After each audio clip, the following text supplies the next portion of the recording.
All right, so today students are working on applying modifiers in lab, and we're looking at a student who's done doing the bicycle seat. Pretty much, she's just doing finishing touches on it. That's one of the ones. And if I look in the lab, I've got people working on a variety of projects. What we've called it Twizzler sticks in the past, which is using some modifiers on a box. And we've also got, I guess we don't need this particular view of my hands again. So in addition to the project where you're applying modifiers of bend, twist, and taper, you're also changing them so that you have an original and then you have got some copies, instances, and references, which are kind of fun to play with. The other thing that you're doing is taking a sphere and turning it into a bicycle seat. In both instances, in 3ds Max, you're going to start with a new scene. And within that, you're going to add geometry. In this first example, I'm going to add a box just by setting up a base and dragging up some height. And then I'm going to go back in and override these parameters because I can just kind of set this shape up and then come in and I'm just going to go 25 on a side and then 250 here with, I don't know, 25 segments. I'm sorry, on height. Length is not important. That one can stay there. It's on height that I want to make sure I get my segments. So it's possible that, segments you're going to be more, I'm going to press the F3 button. That's what I'm trying to say here. And what that's going to show is it's going to show me how many segments I've added. You can press F4 as well. I personally like the F4 combination because I get the base color plus the segmentation. I'm going to maximize my viewport. And the reason I'm showing you my keyboard is I want you to see that sometimes I'm using pretty much keeping my hand on the home row for things like W, E, and R, which are my move, scale, and rotate. And I'm also using my mouse sometimes to do things over on the side here. Now that I've got this basic geometry and it's been set up as such, I'm going to add modifiers. So for the arches project, we go to the modify panel. And in the modify panel, well, we can actually rename this original if that would be smart. And the color here, I'm not worried about materials, but because they kind of look like Twizzlers, I'm going to just go ahead and grab red for a minute. So I'm going to add 3 modifiers. The first one I'm going to play with is called bend. If you touch B on the keyboard, it will bring up bend. And now watch what I do with my mouse is I click right here and I hold the mouse button down and I scroll up, scroll back. I can control the bend of this arch. It's kind of fun to play with. So I know 180 will give me a complete arch. So I'm just going to again come in here and then override with 180 using the keyboard as long as my num lock is on. And then press enter and I've got that locked in at 180. So what a bend modifier does is hopefully self-explanatory, but I do want to take this apart for a minute. There's something called a gizmo. And if I move the gizmo, I can change where that actually takes place. Move that back down to its original location. Or if I get up here and just do a Control Z with the keyboard, I can get back to where it was. The other is the center. These are separate objects, and if I move the center, I can change the effect of my curve. So adding a modifier and then exposing the settings or properties, parameters, I guess they're called here, opens up a whole world of possibilities. Now, where you put the bend is not important to start with. I'm also going to add twist. All right, I just hit T, and because I wasn't over in the modify panel, I switched to the top viewport. So I'm going to press P to get back to the perspective viewport and make sure I click in the name of modifiers.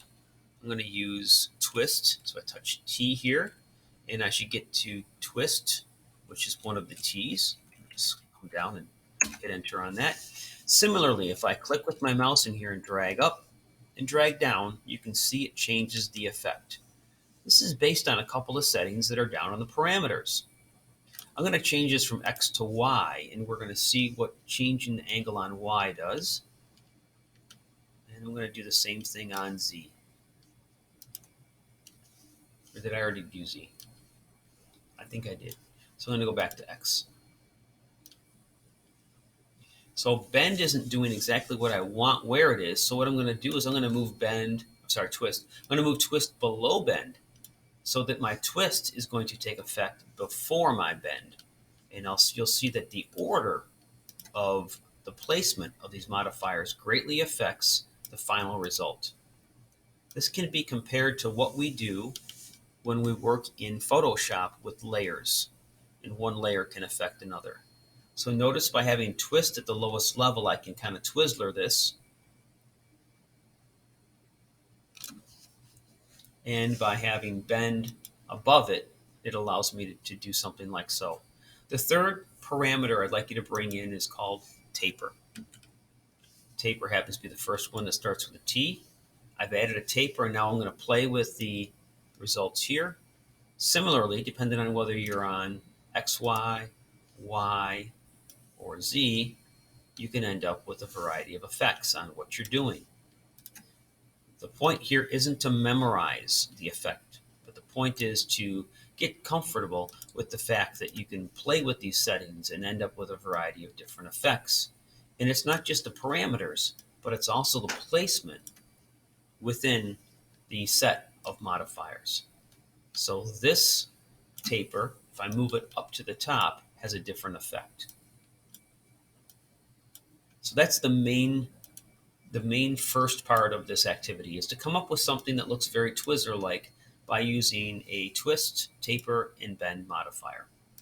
Giving you the instructions broken across a few videos, as well as showing you some copies of the instructions that are available in the assignment called In-Class Activity,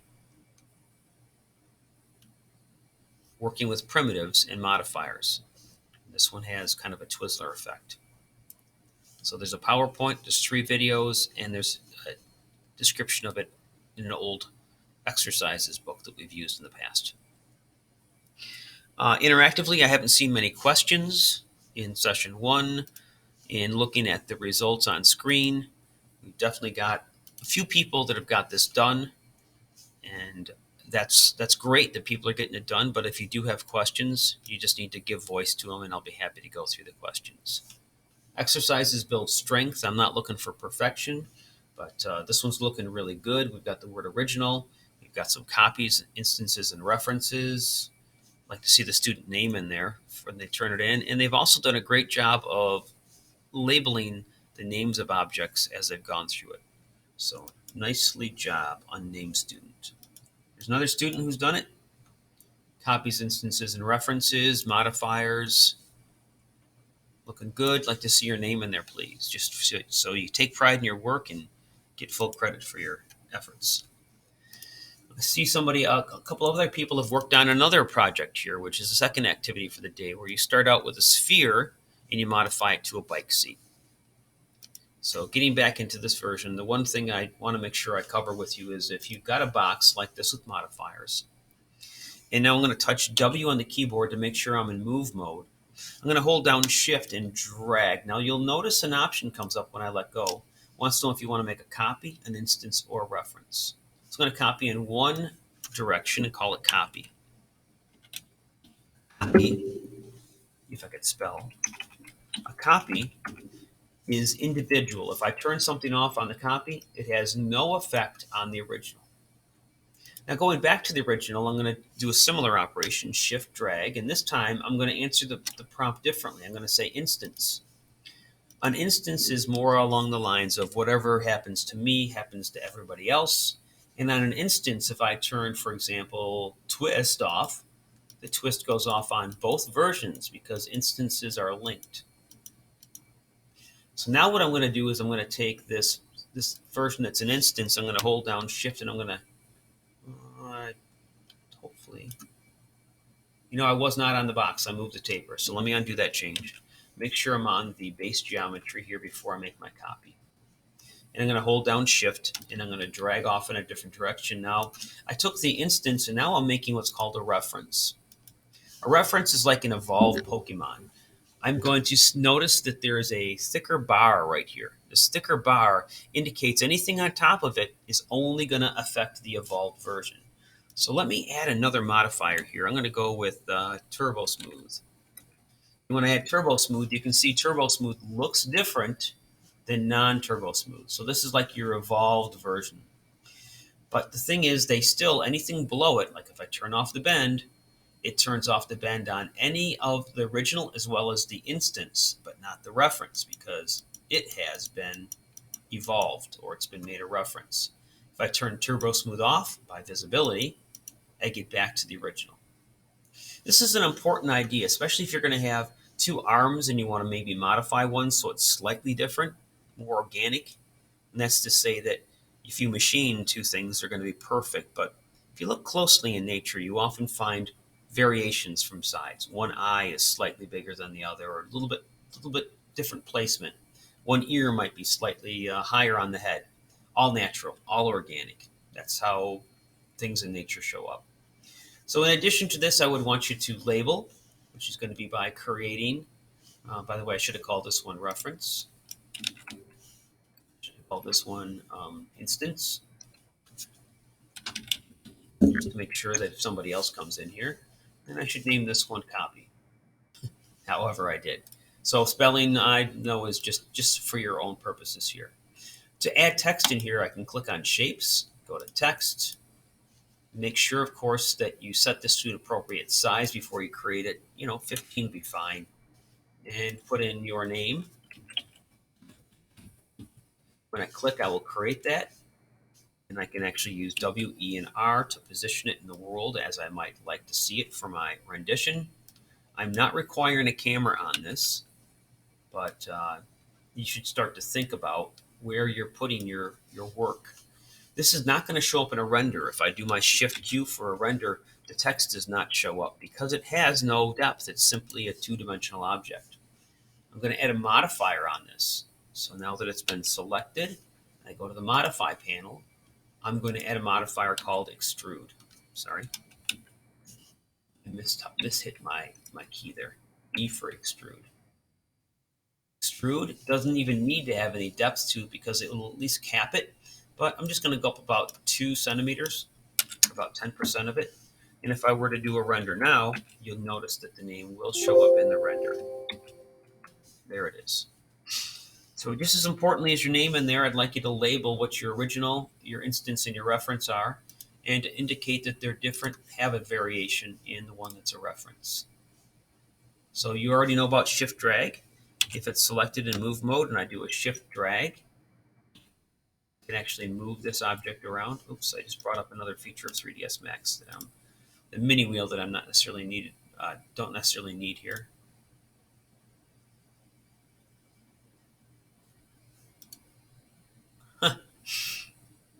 All right, I want to get rid of it, hit escape.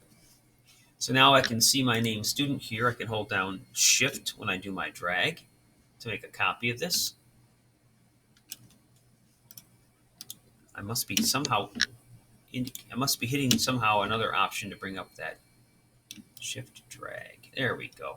There's my original. So another way to change an object is, I'm just going to call this original label. Now I've only made one copy. In this demonstration, I'm going to make it a copy, and I'm going to do 3 copies. Now watch it. It's going to mirror the distance from here to here 3 times. So I've got 3 different labels. To change the value there, like this one's going to say original, I'm going to go into the text object and change the properties here so it says original. This one is a reference. This one's an instance. So again, with the text highlighted, I'll make this one a reference. Now, some things don't change with an instance or a reference, and those are the position, the size, the scale, and the color. Those things can all vary. So if I were to change the color of one of these, the color is not inherited.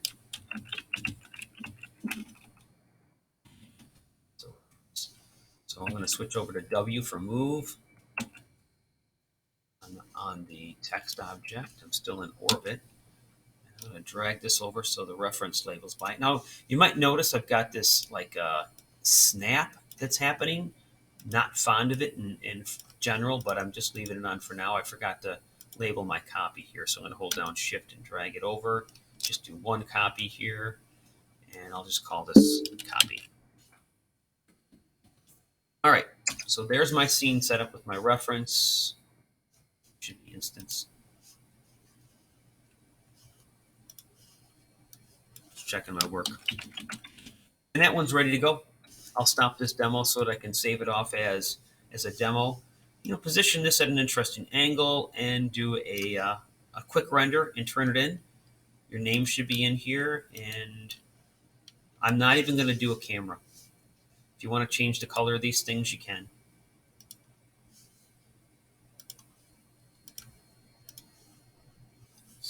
I'm just using the default colors. I'm not working with materials at all. I know I pushed you through that with the snow person in this particular year. And I think the instructions might have you make multiple instances and multiple references and multiple copies. It's all fine. I want to see that you've had some experience doing this. I should say copy. It's good. It's good that all these things are happening. Draw world. Here's the copy. There's my name. There's my original, my copy, my instance, and my reference, showing some variation. Shift Q for a render. So you could save this by clicking on the save icon right up here. And you could save it on your H drive, which is the one that's unique to each student. When I say H drive, it's hard for me to demo it because on mine, it doesn't have my student number. It actually has a different name. It's got my name, but for you, it would be your 1, 2, 3, 4, 5, 6. The other way to reference it is just type in H like this. Say taffy to turn in. So that would be ready to be attached to the Google assignment, Google Classroom assignment, and be done with. I personally like PNG as a format because they're small, they open easy, they have transparency if you want to, and we're just going to accept the defaults on it. Not worried about a pretty scene here. This is really just a demonstration of a concept and for you to ask questions as you ask them. Oh, I'm sorry. So Christian, I didn't see your question here. You want to see how to bring up the list. This is called a Scene Explorer. So if you click on the View option up here, it should be under View, and I'm looking for Scene Explorer. It should be a checkbox. Maybe that's under Window. Customize. Let's see if your workspace is not set to design standard down here. That might be the issue. There's Scene Explorer. So I just turned it off, and I'll turn it back on. So this is the Scene Explorer, and it lets you do things like filter by shapes. It lets you do things like turn on and off the visibility of things, display all, display hidden. You can filter things out. We can also group and link. Those are other ways to change your view and control of the scene. Did that answer your question, Christian? Hopefully that worked. Next week, we'll be getting into materials and we'll be making our scenes look more epic. But I wanted to, how did I get it? So in the bottom where it says Scene Explorer right here, I'm going to click on it and I'm going to make sure Scene Explorer is selected. So Scene Explorer is it if you weren't sure what it was called, that would be confusing. But now that you know it's called Scene Explorer, you can fire up, and I just clicked on F1 to bring up help. And I'll say Scene Explorer. I know there's a shortcut key for it. I want to show you how you get to it. Display, Scene Explorer. There it is right here.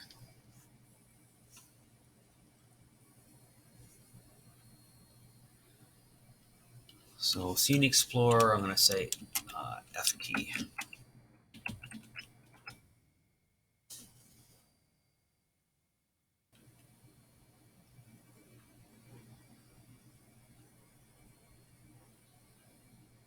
Here's something else that's interesting in Help, if I remember correctly. They actually have a list of all the shortcuts you can print out in most of these products.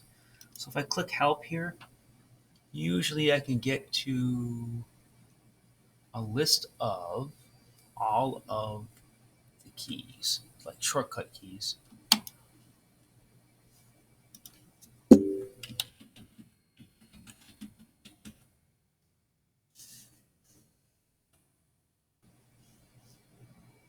I'm going to look in, let's see here, reference.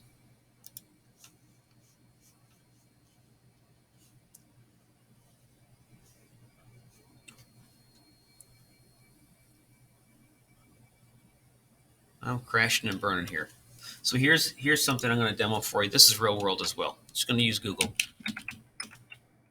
I'm just going to type in, a 3ds Max shortcut key to display the scene explorer.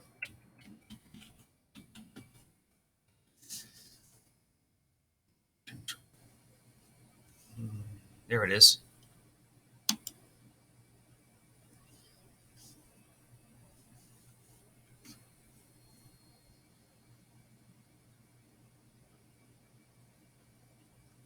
Oh.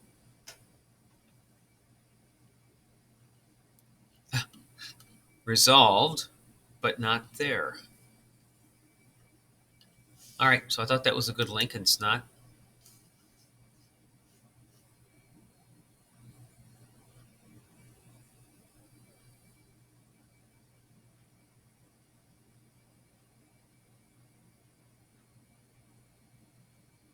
Alt Control 0. Somebody seems like they figured it out.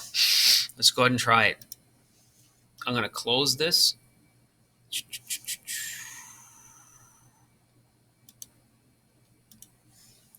Alt Control O for open. 0. Well, because I've got it displayed, it's not going away. Christian, can you try that? Alt plus Control plus 0. See if that works for you. You didn't get it. All right.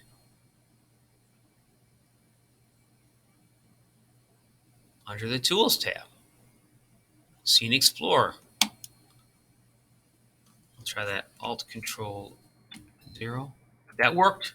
Alt Control 0 does work, as well as the Scene Explorer off of the tools. Yay, we're all much smartified. Hayden, you are the teacher of the day. Take a victory lap.